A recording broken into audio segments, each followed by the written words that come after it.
So hi mga kabayan, welcome back sa ating panibagong video, and this is Ilonggo Bistak in Europe, and I'm currently working and living here in Croatia mga kabayan. No? Sa mga di nakakaalam dyan, sa mga nagtatanong pa rin sa ating comment section kung saan akong location, so yun na nga mga kabayan, nasa Croatia po ako. Sa mga lumang subscriber natin, maraming salamat sa ating lumang subscriber dyan na lagi walang sawang sumusuporta sa ating YouTube channel. No? Maraming salamat sa inyo. And kung bago ka pa nga sa aking YouTube channel mga kabayan, please don't forget to subscribe, click notification bell para ma-update ka sa mga kaganapan at job hiring dito sa Croatia mga kabayan. So bagong lahat, mag-intro muna ako. Intro, pasok.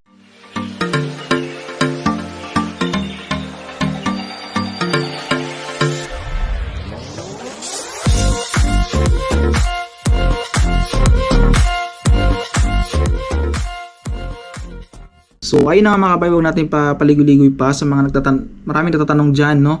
Kung paano ba daw maging permanent residence, or may posibilidad ba na maging permanent residence dito sa Croatia mga kabayan. So yun mga talagang unang tinatanong ng mga kabayan natin before sila mag-apply dito sa Croatia mga kabayan. So ito na, inaantay natin mga kabayan, no? Huwag natin paligoy-ligoy pa. So nag-search ako, nagtanong-tanong din ako mga kabayan kung meron na bang mga Filipino na naging permanent residence dito sa Croatia mga kabayan, no? So may mga nagko-comment, no?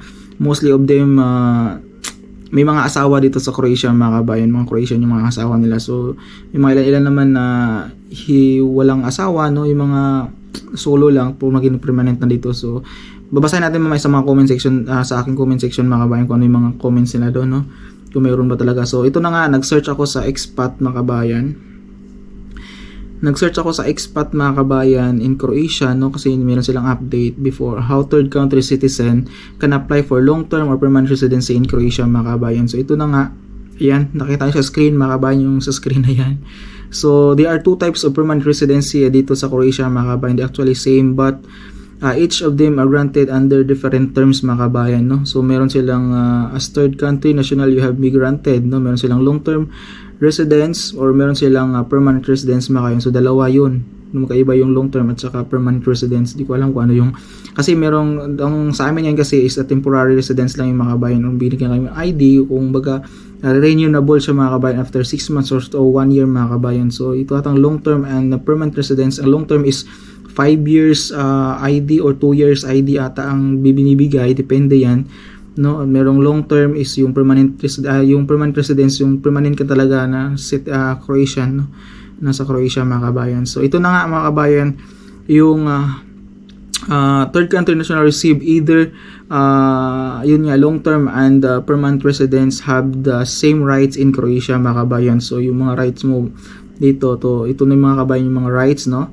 Work and self-employment, tapos professional development, no, education and studies and scholarship mga kabayan, mga bill mo, social welfare, child allowance, no, tax relief mga kabayan, access and market and goods and services mga kabayan, of freedom to access, associate and be a member of organization that represent workers or employers mga kabayan, or organization whose member perform particular occupation including fees paid to them, ayan, by such an organization mga kabayan. So yun na tayong kung magiging permanent or ano ka tawag nito, long term dito sa Croatia mga kabayan. So ayan, makita niyo sa screen, basahin niyo lang mga kabayan, no?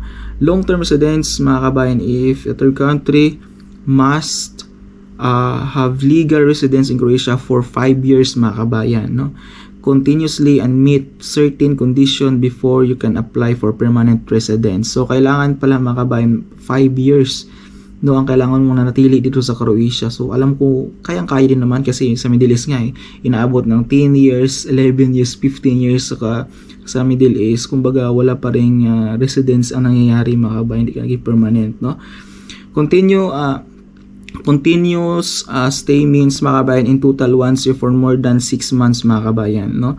By legal residence we mean for on the following temporary residence, kaya sa amin temporary naman kami. So asylum, basa ko, subsidiary protections mga kabayan, tapos permanent residence, ito na we have already mentioned, no, third country national permanent, ayan, basahin niyo sa baba mga kabayan. So Ayan, must meet one of the below qualifications. So ito yung qualification mga kabayan: family member, spouse, and life partner in Croatia citizens can apply for permanent residence after 4 years mga kabayan, no?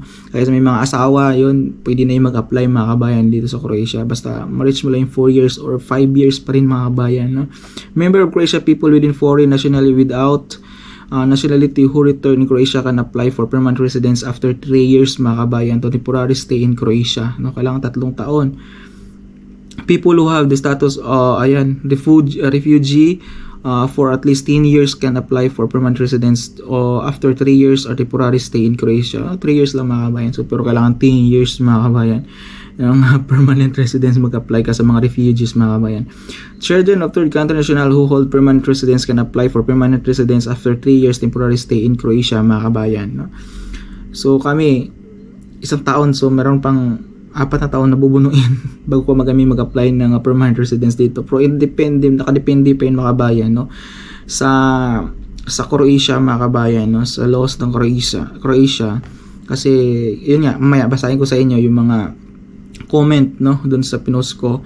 Ayan, to apply residence must have visit administration office. Ayan mga kabayan, dito sa expat in Croatia kung paano mag-apply, paano yung yung mga requirements na kukunin natin before tayo mag-apply mga kabayan to complete the requirements, kung saan pwede pumunta. So ayan nga, ilagay ko tong link ng expat in Croatia sa baba na aking description para ma-search niyo mga kabayan kung paano and how to apply, no, ng permanent and long-term residence dito sa Croatia mga kabayan. So yun na nga, mayroon palang posible pala tayo maging residente dito sa Croatia mga kabayan, basta meron tayong 5 years stayed, no, dito sa Croatia continuously mga kabayan, walang exit, walang uwian ba kumbaga sa Pilipinas. So pwede magbakasyon, no, pero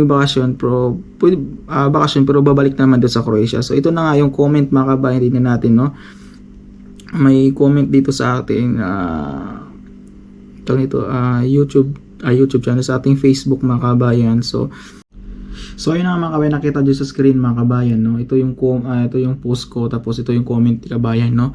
So meron siyang kaibigan, no, workmate niya pala, 12 years na siya sa Croatia, matagal na bago siya na-approve as a PR citizen, no.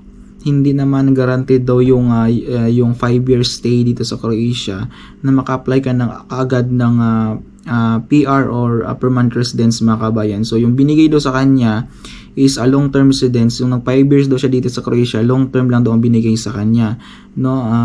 Tapos binigyan siya ulit ng contract up to 5 years ulit, tapos saka siya naging PR or permanent residence dito sa Croatia. Pero yung long-term niya na mga kabayan, yung long-term niya na stay dito sa Croatia na binigay sa kanya, long-term residence mga kabayan. So pwede siya makapag-travel hanggang UK, no, no visas requirements mga kabayan, no, basta your Germany, no. So sa Germany daw nag-apply siya sa Germany if 2 years daw yung sa Germany niya. Tapos nag-apply daw siya doon ng permanent residence sa Germany. Tapos nakalabas siya, balik na naman siya sa Croatia mga kabayan, no. Kasi dito sa Croatia pala mga kabayan, yung bibigay lang talaga daw ng Croatian is long term lang pag umabot yun ng 5 years mga kabayan, no. Yung walang asawa, no, walang anak mga kabayan ba, walang asawa ng Croatian. So ang binibigay lang pala nila if mag-reach mo yung 5 years, binibigay is long term lang pala mga kabayan. So yung permanent residence na kukunin mo is another 5 years na naman pala. So matagal-tagal, so kailangan mo 10 years talaga dito sa Croatia mga kabayan. So yun na nga mga kabayan, meron tayong kaibigan din dito sa island, no, na meron siyang asawa na Croatian mga kabayan. So almost 9 years na siya dito sa Croatia. So ngayon pa lang siya nakakuha ng permanent long term pa lang binigay sa kanya na residency mga kabayan, hindi permanent, no, binigay sa kanya, long term lang. So yung ang requirements pala mga kabayan dito bago ka maging residency or permanent residence mga kabayan, marunong ka magsalita ng language nila, no, marunong ka magbasa ng language nila mga kabayan. And kasi dito exam mga kabayan ang kailangan dito sa Croatia, no. So mapag-aralan naman kasi si ate nga na sa tagal niya dito mga kabayan, marunong siya magsalita ng salita dito sa Croatia. So nakakaintindi na siya, nakakabasa siya ng Croatian language mga kabayan. So nasa sa inyo yan, self study, or pwede kayo mag-enroll sa mga eskwelahan dito na merong mga language, no, Croatian language na natin mga kabayan na pwede nating matutunan. So kami nga adjust lang, no, mga basic Croatian lang yung nalalaman namin kasi mahirap nga talaga magsalita ng Croatian. Kagaya din naman sa Germany mga kabayan, kung saan EU countries ka mga kabayan, so record din talaga nila yung language mga kabayan. Language mga kabayan, no.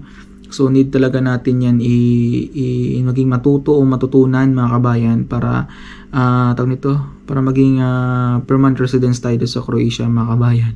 So yun yan mga kabayan, so may chance pala talaga tayo maging permanent residence dito sa Croatia. So sa mga nagtatanong dyan, ito na yung sagot mga kabayan.